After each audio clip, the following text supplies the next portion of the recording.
Morning, everybody. I hope that woke you up. Minister, Deputies, Senators, Your Excellencies, distinguished guests, ladies and gentlemen, a very good morning to you all, and thank you most sincerely for coming to this morning's breakfast briefing, Trading Our Way to Prosperity, the EU and Free Trade Agreements, organised by European Movement Ireland and kindly sponsored by Irish Life. My name is Maurice Pratt, and I am the Chairperson of European Movement Ireland. I will also be serving as the moderator of this morning's proceedings. I'm delighted to see so many people here this morning in the Convention Centre. A very warm welcome to you all, and allow me to express my gratitude to you for getting out of your beds so early to join us. I'm also honoured to welcome our esteemed speakers, Minister for Transport, Tourism and Sport, Leo Varadkar TD, the Secretary-General of the European Commission, Catherine Day, and President and CEO of Great West Lifeco, Paul Mahon. A particular thank you to Catherine and to Paul, who joined us this morning after long journeys from Brussels and Canada respectively. We've certainly given you both an early start this morning. And Minister, hopefully you haven't had to travel too far by comparison.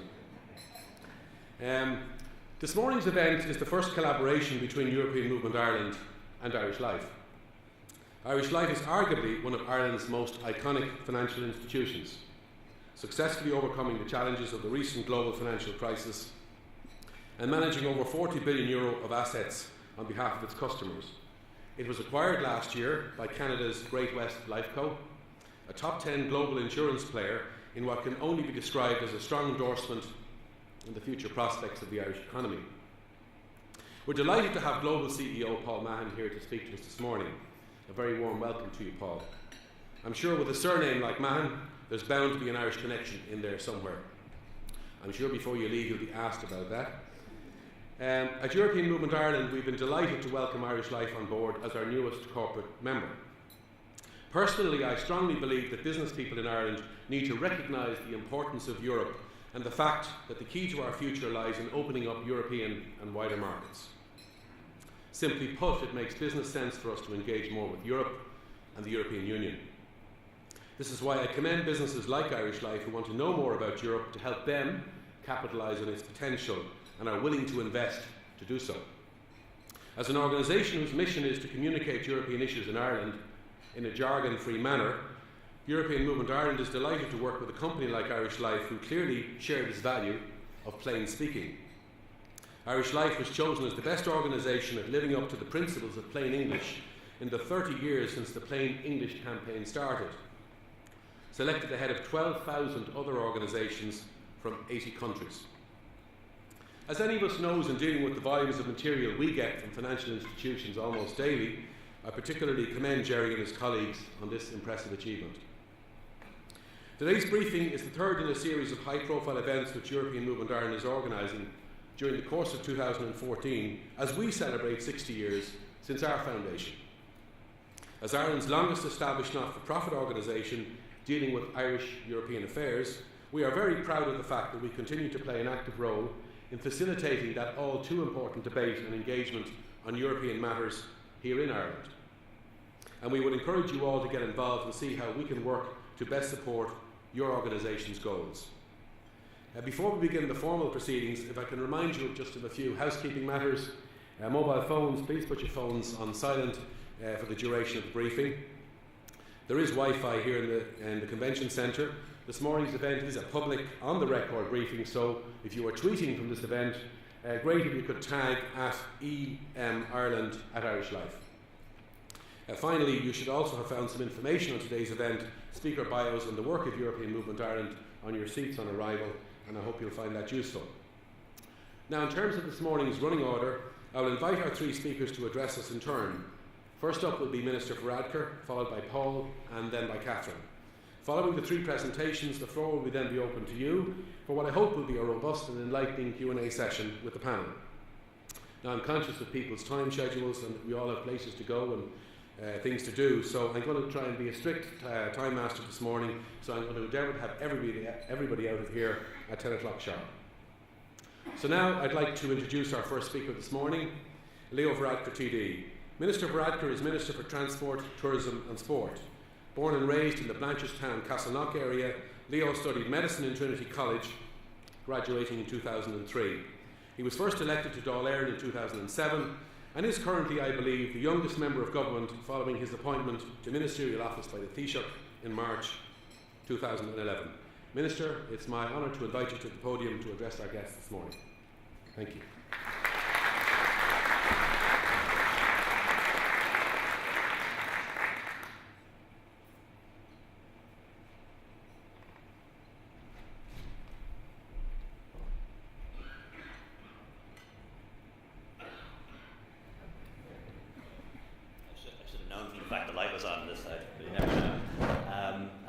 Good morning, everyone.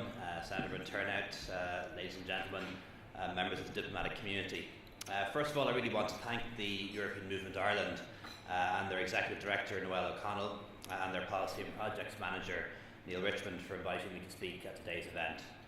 The European Movement, as you know, is celebrating its 60th anniversary this year, and it's a privilege for me to be speaking here with Catherine Day and Paul Mahon at one of their keynote events marking that 60th anniversary.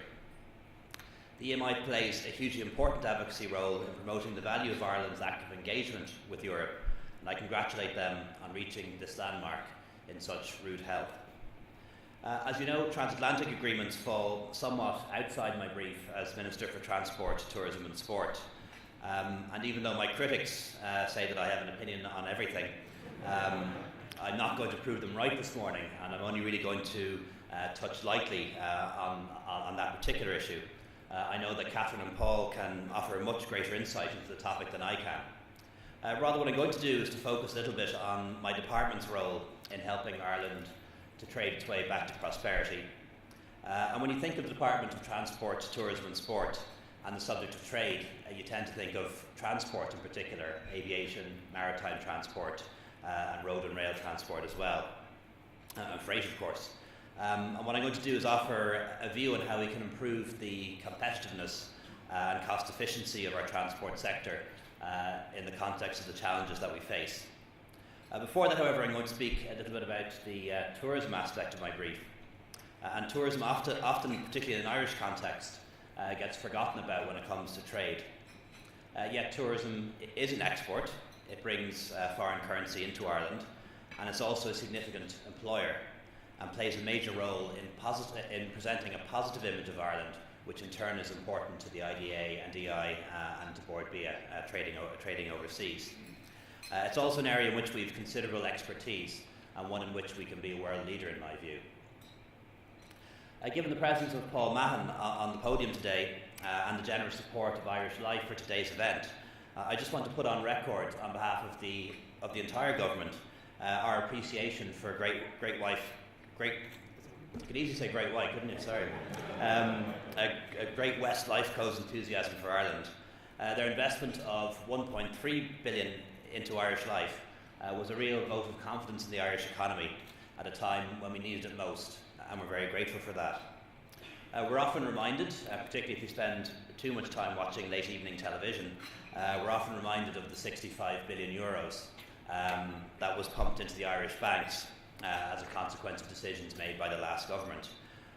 What's often not said is that 10 billion of that has been recovered already, and 1.3 of that 10 billion came from the sale of Irish Life. Great West Lifeco is a major international company which has chosen Ireland as its hub for its European business. In addition to that, they have a German business, a reinsurance operation, and a European IT hub based here in Ireland, all together employing 3,000 people, which is extremely important at this time of high unemployment. The company is a good example of the close relationship that exists between Ireland and Canada, and the possibilities that exist for deepening that relationship. And I have to say, the relationship between Ireland and Canada is really flourishing. We now have year-round flights, as you know, between Dublin and Toronto, and WestJet will begin its first foray across the Atlantic quite soon, flying from St John's to Dublin. In fact, there are actually 40% more seats on flights direct from Ireland to Canada this year than there were last year, so there's huge capacity there to fill those seats for all sorts of reasons. When it comes to tourism, we've double-digit growth from Canada, and Orient International operates many of the duty-free and retail shops in Canadian airports. In addition to that, the Irish Aviation Authority, which also falls under my remit, has made an investment jointly with Canada and into a Canadian firm on satellite air traffic control. and the future of air traffic control is satellite based. In 20, 30, 40 years' time, it's unlikely to have radar at all. It'll all be done by satellites, and we're the first in there working with the Canadians. Unfortunately, we don't yet recognise each other's driving licences, and that is something I am working on, and believe it or not, it's a very big issue for a lot of young people in particular who've gone to live in Canada and work in Canada, whose licences are not recognised. Last year I did have the opportunity to actually visit Canada quite regularly because I'm on the board of WADA, which is the World Anti-Doping Agency. They needed a European sports minister with the knowledge of toxicology, and I was the only one qualified apparently. So I do. It's a professional knowledge of toxicology, I hasten to add. But I go at least twice a year to Canada. But on one occasion, I had the opportunity to go on a bit of a detour, and I went to Newfoundland, which is a fascinating place. I'm not sure if people have had the chance to be there, but there are still parts of Newfoundland where people speak with a very distinctive Kilkenny or Waterford accent. Listening to some of them, and many of them have never been